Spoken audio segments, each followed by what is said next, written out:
Hi everyone, welcome, and today I'm talking about the Chelsea Raglan tee. This is a free pattern from fabrics-store.com, and it also has a step-by-step instructions featured on the thread. So it's a free PDF pattern, which means you have to print it yourself. Easy print. I think the pattern pages themselves are about 20 pages, and as I said, they give step-by-step instructions online. It's for a t-shirt style blouse, hence the name Raglan tee, and they say it's semi-fitted. I've made it, I'm wearing it. You can tell for yourself whether you think it's semi-fitted. I don't know. I don't call this semi-fitted. It's just not oversized. It's a t-shirt. Anyway, and it's for woven fabrics. The size range is from 0 to 22, and that's a bust of 33 inches to 48 inches. For a free pattern, that's a moderately reasonable size range. It would be nice if they could go a little bit higher, but I think that's quite reasonable for a free pattern, and they say it requires about 1.5 yards of fabric, and shrinkage has been accounted for. So, you know, the fabric store does a lot of linen stuff. So when you're talking about shrinkage, usually you wash and iron your fabric, your linen fabric, so that they are pre-shrunk.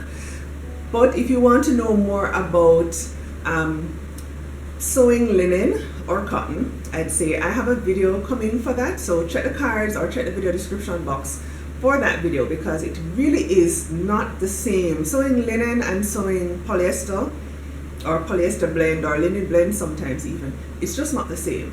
So I know linen is a hot trend right now. Make sure that you know what you're doing before you start sewing, and I have a video on that. Okay, back to the pattern.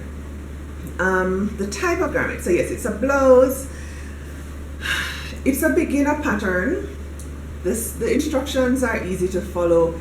If there's anything else that you don't know, like how to achieve this sleeve, there's a separate link to it on their website. So it's fairly easy to follow. What I didn't like about the pattern, from what I recall, and I'm going to take a look now so that I don't tell you lies. Right, they don't tell you where these pinch pleats are supposed to go.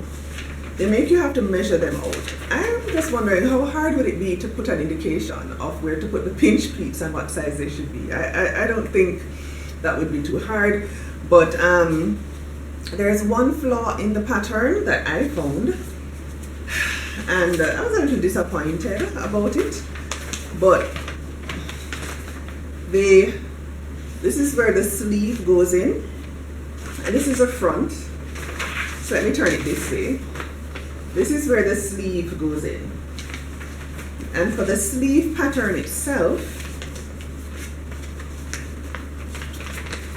there's, as you can see here, on both sides, there's a much deeper curve. So when you're lining up the sleeve, I'm sorry, this is very messy and maybe loud, but it doesn't line up. The sleeve, the armhole for the sleeve and the bodice do not line up. It's kind of ridiculous. Why? Why? I'm like, am I turning it the wrong way? So I turned it the other way. And this one is even worse. It doesn't line up. Because of that small flaw, and yes, it is a small flaw, because if you're an advanced beginner, if you're an intermediate sewer, that's somewhat easy to correct. You just kind of go somewhere in between and you stitch it together. As you see, it fits fine.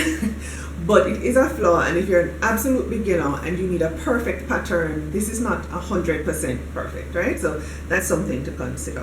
I think it's moderately stylish. It's really good and a versatile top. So whether you're wearing this to work, can be worn to work. In linen, you can make this with a pair of shorts and have a really cute linen set.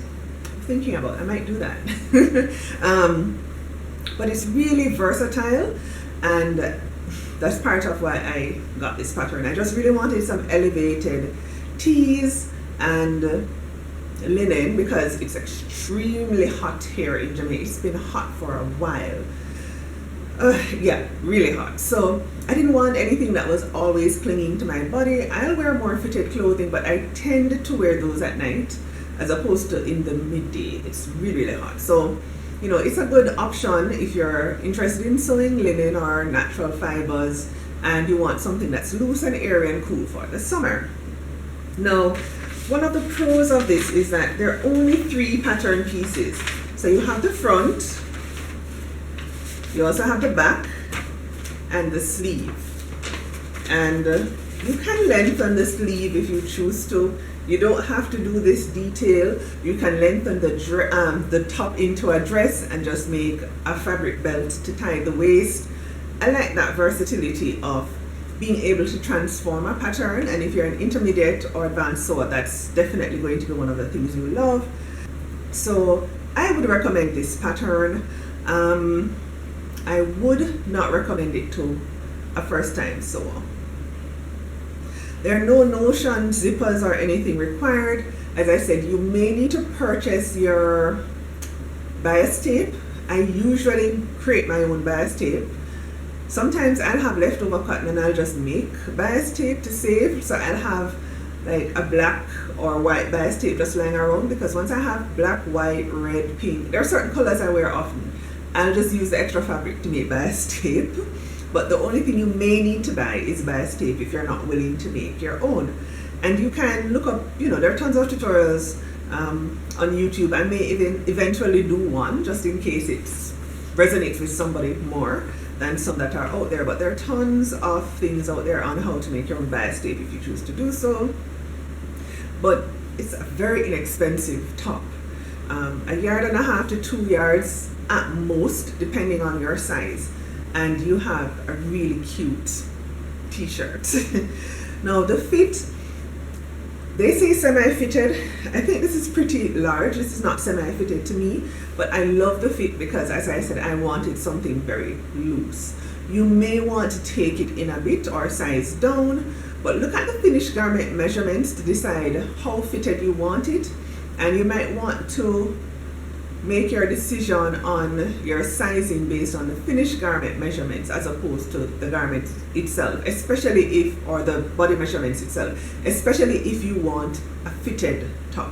Now remember, don't go too small in sizing if you're using a woven, because that woven may not stretch, or it might, we don't know, but you want to be careful in using woven fabrics. If you're using a semi-woven, something that has a little stretch in it, you probably have more give and more play to get it on and off, but there are no hooks, there are no fastenings or anything, so this has to go over your head and over your shoulders. And if you have broad shoulders like I do, you may need to keep the size as they recommend. Their sizing is quite good. I find it comfortable to wear. Yes, it is perfect for linen and cotton. And polyester too, frankly. So any woven that you have, it will really do that nicely. You can also, as you see, use something with a little bit more drape. This has a lot more drape and it completely transforms the look of the top if you're using a more drapey fabric. So that's also something to consider. With breaks, because I hardly ever sew without breaks, to be honest. With breaks, it probably took me about 2 hours from start to finish. That's to cut and to stitch it together. It could take you an hour of focused sewing, because it's really just 3 pieces and it's very easy to do. The only thing that might start to make it take a lot longer is if you create your own bias tape. But I had no fit adjustments. I'm going to make this again. As I said, even though it's not a perfect pattern, I'm definitely going to make it again, and it will fit into my wardrobe very nicely. If you found this video helpful, please click like, comment any PDF patterns that you'd like me to try out. Please don't let them have 120 pages to assemble. But yes, let me know what PDF patterns you'd like me to try out. Leave the links in your comments or the description of the patterns in your comments. Let me know what you're interested in. And yeah, thanks for watching, and I'll see you in the next video. Bye.